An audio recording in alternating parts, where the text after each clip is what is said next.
Good enough. All right. Going live. Move this in a little bit closer. All right. How's everyone doing? Woo! All right. My name is Sean, aka Sean the Orange Course, aka SeanOrange, aka that's pretty much it. Well, I am here because I've been a YouTuber for the last 10 years. How many people have heard of me? Exactly my point. So a little bit of history. Well, I do a little show called Famicom Dojo, and I mean that little not pejoratively, but still accurately, I guess. It's all about retro video gaming. I've been working on that since 2007, off and on. Before that was part of an outfit called Powit TV, which was a much smaller contemporary of things like Channel Awesome, rest in peace, and RetroWare and stuff like that. But Powit folded in 2013, so maybe I should add that. Oh, yeah. I'll add that to my list of things not to do. Do not run your own network. Got it. Network. Okay. So who here is currently making stuff for YouTube? Yeah? Anyone want to, looking into it, curious? Okay. Right on. It was a very different place in 2005 before Google bought it, and it's always changed now. Who's heard about the changes to the monetization partner program? Okay, is that scaring anyone off from wanting to try? All right, well, maybe I can convince you otherwise, because for many years I had no hope of getting any money, and now that I do, I make tens and tens of dollars. So it's not really for the money. Hopefully, I can discuss some things about why I do what I do and why I still do it and haven't given up yet. It could be because I'm a masochist, which is probably true. But also it's because I like what I do. So since very few people, and again, Cavsy doesn't count, are familiar with what I do, I want to show you the thing that made my mark around July 2007. It'll only take a few minutes, I promise.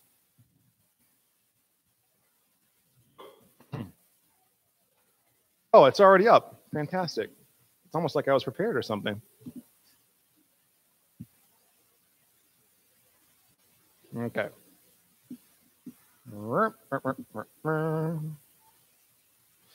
I mean, you can tell this video is old because it's 4:3 and less than 640 by 480. Like back in the days before YouTube was high quality like it is now. Listen, you.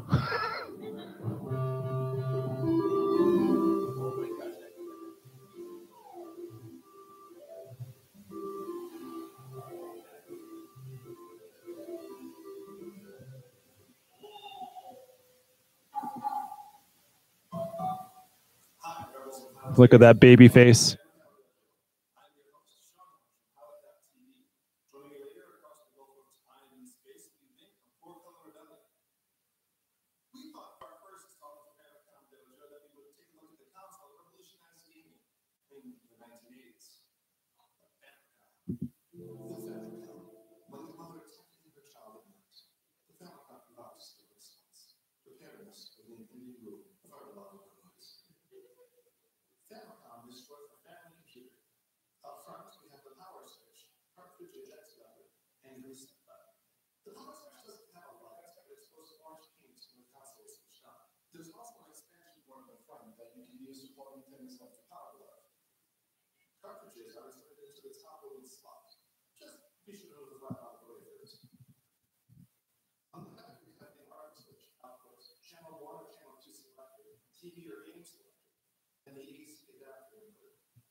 I do.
Thank you, Vank.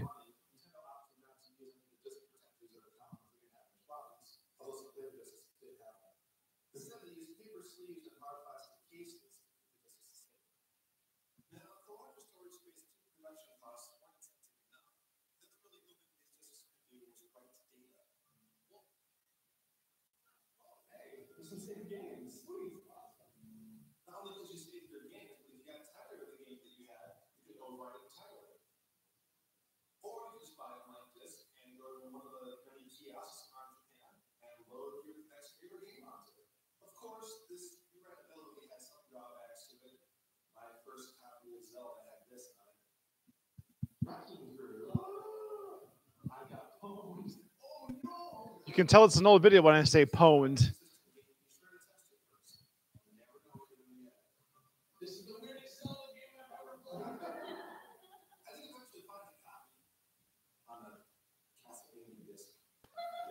Testing.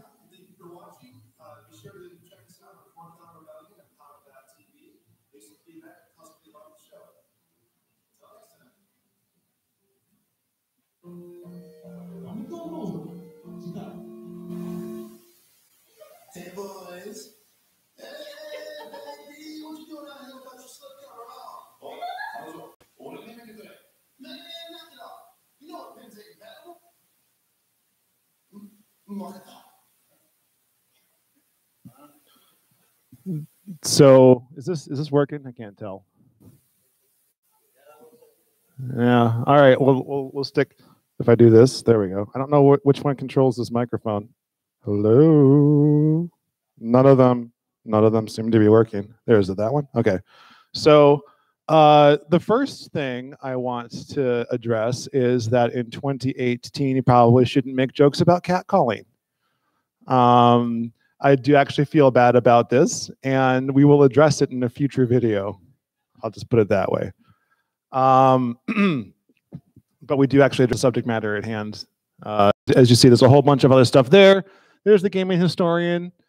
And then there's a more updated version I did of the Famicom, and then that's about the cartridge pins, et cetera, et cetera. And apparently I've been watching some Adams Ruins Everything on this account, so that's why that's showing up. But yeah, there's a lot more stuff out there. So that is what I do. Who learned something? All right, that's what I wanted. Who had fun? I wanted that more. So that's where I lie. I want to educate, but mostly I just want to entertain.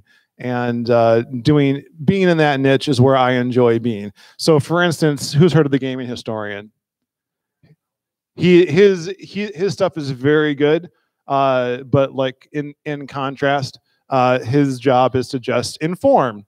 And he doesn't do stupid jokes and runs afoul of gender issues, etc., with stupid jokes. And he gets 1.7 million views for his videos. So that's one thing not to do, is to pigeonhole yourself, I guess. But I wanted to discuss the things that I have learned and have been trying for the last several years to try and be more successful on YouTube, especially in this day and age when it seems like it's impossible. Who's heard the Penny Arcade joke about when you're supposed to start a webcomic? No one's heard this one? Okay, how you start a webcomic is to go back to 1998 and start a webcomic. That's pretty much it. Like, to make it on YouTube, it seems like you have to go back in time to when things were a lot different. It was easy for like a friend of mine to get 100,000 views putting on an Optimus Prime helmet and just saying stupid stuff into a microphone. It's not like that anymore. The market's a lot more flooded. People have to find a niche. And especially with all the other video reviewers out there, even if they didn't have Japanese gaming-based bents, we had to kind of readjust constantly to find ours. So I got some topics. I'll let you guys decide which one we discuss first, because I can talk about all of them. I'm guessing I'm not going to get to all of them. So things you should not do: expect a silver bullet, be easily discouraged, quantity over quality, be unprepared for success, and rely on YouTube to solve all your problems. Do any of those sound particularly enticing as a first topic? Or should I just go with whatever? Quantity? All right, I will do that one first.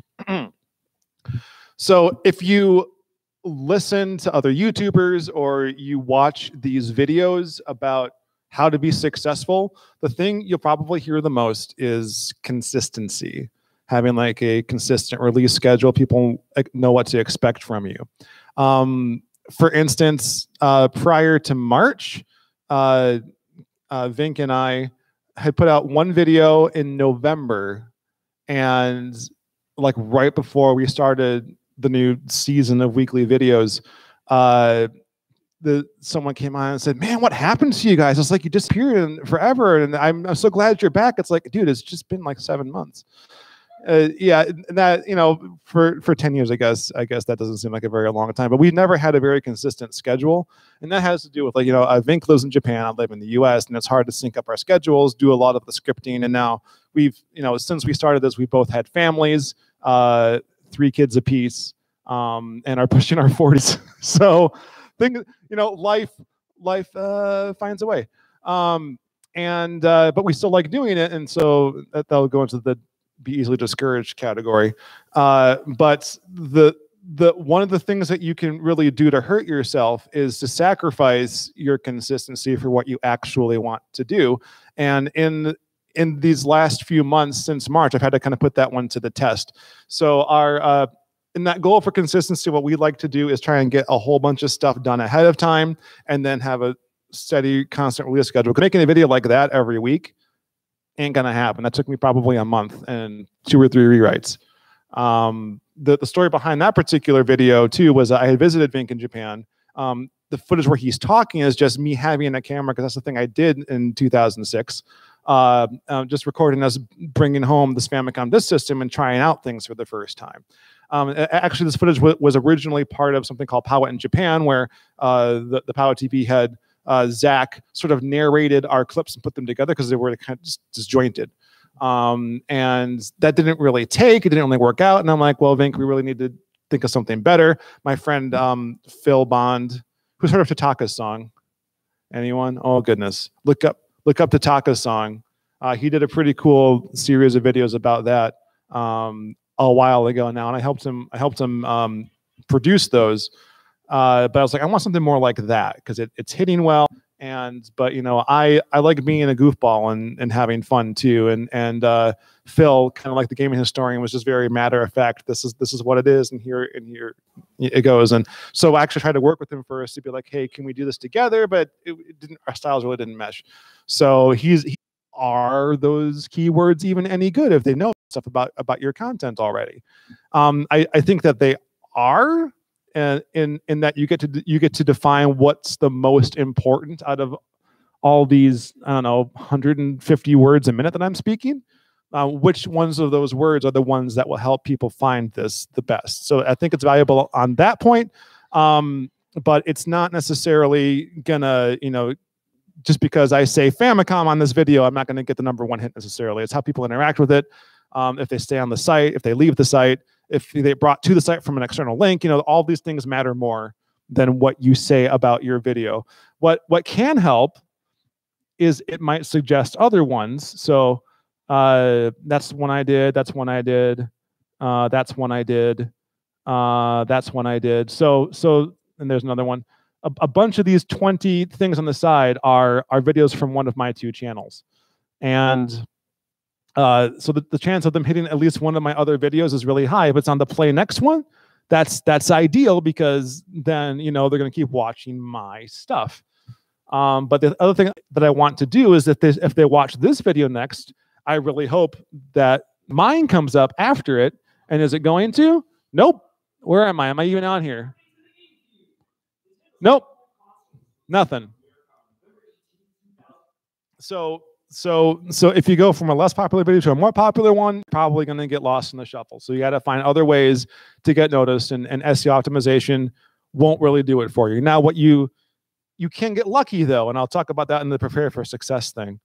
But the old tricks don't work anymore, essentially. So don't put too much stock in your SEO. The things that are true is you do want to find high volume keywords, so words that people search for a lot, and you want to find things that have low competition so that you can get to the top of those rankings. Is this a good time to skip lines? No, I want to hit on one more thing first. So realistically, search from YouTube, like people typing something in like GameCube and new music, right? That's where we were. People finding one of my videos from doing this, maybe 10% on average. Very, very, very little. Playlists that I've created or people have created with my videos in them, maybe 5%. External links, 3-ish on average. Like 60+% of the way people find the stuff that I make, and this is just me, it's going to be different for everybody, is browse features, quote unquote, and recommended links like the stuff on the side, or the stuff that you see at the end when the video's over, and you get all those whoever that is, the gamer. It's very presumptuous. Yeah. So if it doesn't do this, and you yeah. So these are the suggestions too.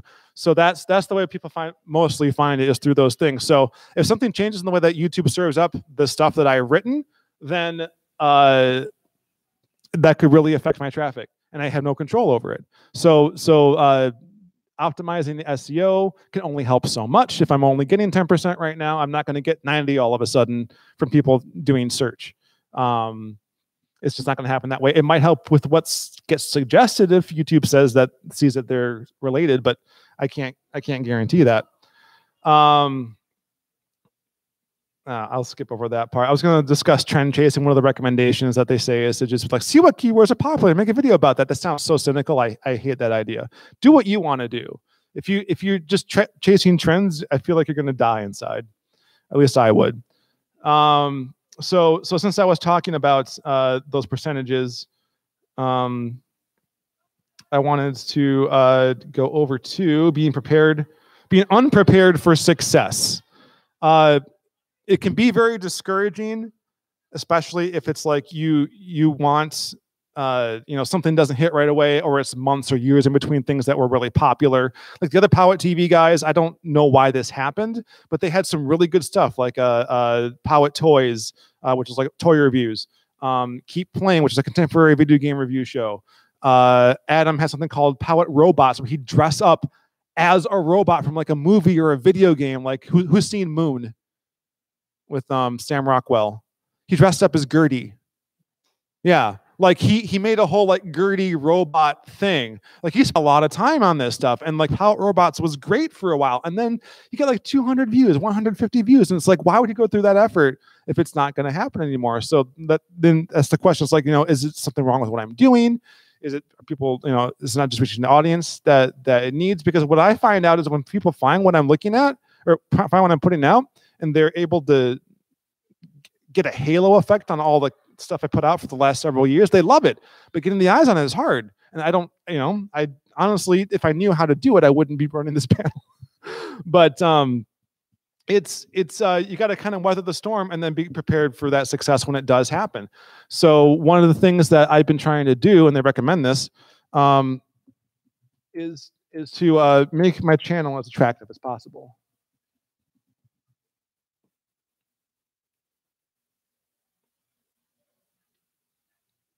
I whipped up this banner. I've had assets for years. This is an 8-bit version of myself and Vink that a fan did for a video game, like a three panel 8-bit style video game that's on our website right now. If you go to famicondojo.tv, you can play it. There's also a quasi creepy but really fun and funny dating sim where we're both girls. It's great. It's called This Famicom Love Life, and I highly endorse it. It's a lot of fun, but it's full of our in-jokes from like our podcast and our videos and stuff. So this is all the current stuff. This is the playlist I have for everything we've been putting out, and the most recent one's up here. This is the stuff from our podcast we've been doing. These are all the people we've had on. So we got Joe Grasafi, who's been a perennial No Brand Con guest, Rob Matsushita, who's a playwright, director, actor. He's been on Chad Vader and stuff like that, and he helped us out by being in some of our Famicom Dojo videos and guested on the podcast. Game Dave is a fellow video game reviewer. Phil Bond, I mentioned him before. Like everyone we have in here is listed. You can watch by previous seasons. So we had Spring Dojo 2017, Summer Dojo, Winter Dojo. And these are all those weekly spates of programming that we put out over the last several years. And then the stuff from before we were, having things that concentrated. Otherwise, we divided things up into different kinds of shows. So we have Keep or Heap, Sarah Plays, which is Vink's oldest daughter, doing reviews of retro import games, Training Game, which it's like the GameCube menu secrets thing. It's like tips or tricks. So, on and on and on. I have all this organization, all these consistent thumbnails I've been trying to do. And I don't know anymore what the threshold is now for you to be allowed to do that. Because it wasn't until I was able to monetize that I was able to do this. This was like in 2011. I don't know what the rules are anymore. And if you can't do stuff like this, and I couldn't for the first 6 years I had a YouTube channel, I couldn't make my own custom thumbnails. I had to hope that the one that I had was good enough. So for the long time, that Famicom disk system. So I made this thumbnail right here recently. Oops. Yeah, there it is, right? It's still pretty small. I made that thumbnail, I do my own editing and everything, but for the longest time, it was just a still of Popeye. And it still got most of its views that way. So I can't really say how important it is to be attractive like this, but I would think that if you see this stark yellow thing in the background, it might pop a little bit more than this other stuff. And so I'm hoping there's a swerve factor there, but I can't know, and I can't measure it. I don't know what people are being served. I don't know when and why they're bypassing what I'm presenting to them. But I feel it's important to me to have that consistent look and to just be different enough so that when someone sees a hint of that little Pulse logo in the background, which is what's on these Famicom carts here, that they think, oh, Famicom and or Famicom Dojo, and that's what I try to do with my stuff. So what ended up happening when I was doing my SEO, trying to optimize it as best I could, was who plays Super Mario Odyssey? Who? Oh, of course, because hold on, I gotta get. Can I get you on the camera? Is that okay? Yeah, come over here and show off your thing. That is great. That is wonderful. So yeah, that's for those who don't know, Mario has a new friend called Cappy after Bowser destroys his hat. Spoilers. And this ghost hat becomes his new hat, and they're friends, and it's wonderful. I love this game. Mario Odyssey is a really great game. I really do like it. It pays nice homage to the past, and it's a good 30th anniversary game on the 32nd anniversary of Super Mario Brothers release. But they're always releasing new content for it, so downloadable costumes and other free patches and updates. And one of those updates was a spaceman outfit, which was a reference to the Satellaview. And who knows what the Satellaview is? All right. So for everyone else, isn't one of you four? I guess because Cavsy never counts. Sorry, Cavsy. The Satellaview was actually. I'll just show it to you basically. This is why I figure happened. Is someone just went into here and said Satellaview.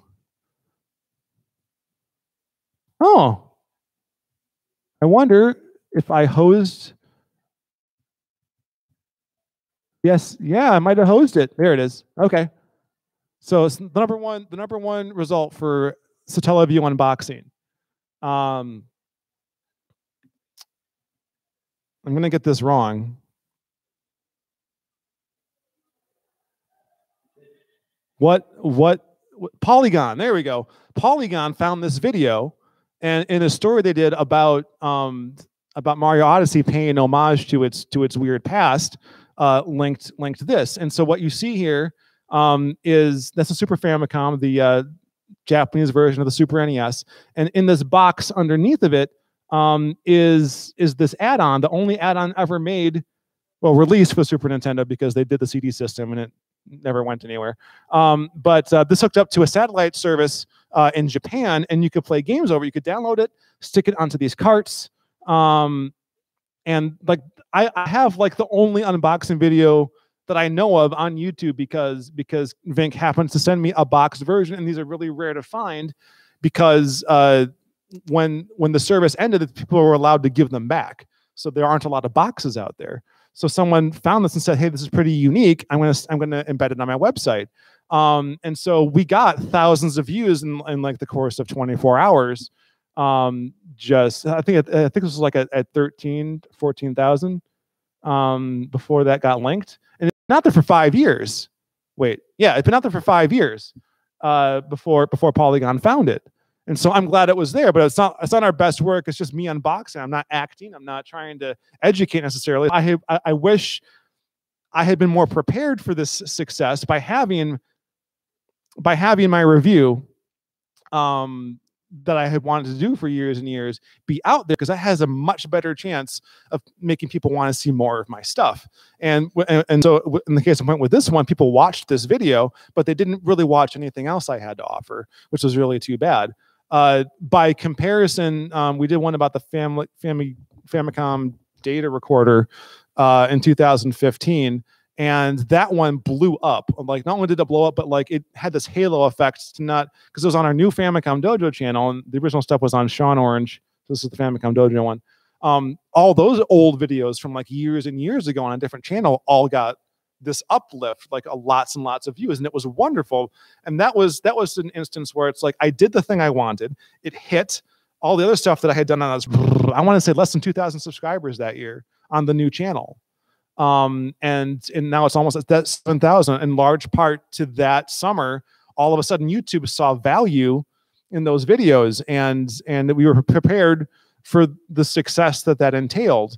Either by the consistency or like the care we put into the product, or just like having a belief in what we were trying to do, and then people found it and thought it was great. So the other part of that is, they find your old stuff, but you have to ride the wave and be prepared and keep riding it. And we weren't. We had just finished our spring season, so the summer came by like every time. Who knows the Angry Video Game Nerd?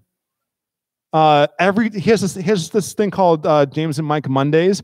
Every single time he put up a Nintendo related video on a Monday, after that happened, we would get this huge spike in traffic, because YouTube says these things are related. I'm going to serve this up to people, and they're going to watch it, and they do. And that has more to do with blind luck, honestly, than anything else that I don't think I had control over. Was I made something interesting that the people liked, and then YouTube was able to see through its crystal ball, was worthwhile to them. And then when they stopped watching it fell by the wayside. And then meanwhile, the Cinemassacre has like 3 million subscribers, and I have 7,000. So I'm always trying new things. I'm always trying to learn stuff. I got 1 minute left.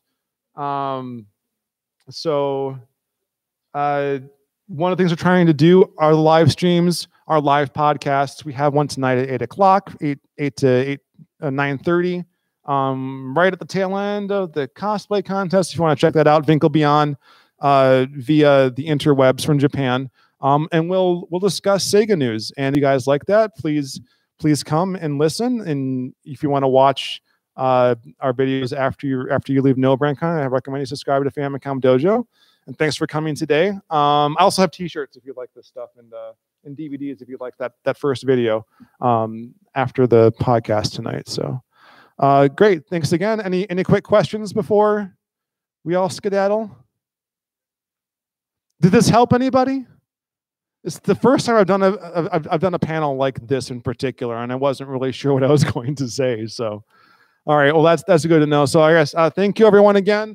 Thanks everyone who joined us on YouTube. I'm sorry I didn't get to any of your questions. Come back at 8 o'clock tonight. That's about 3 hours from now, and we'll take the Gmail questions then. So, all right.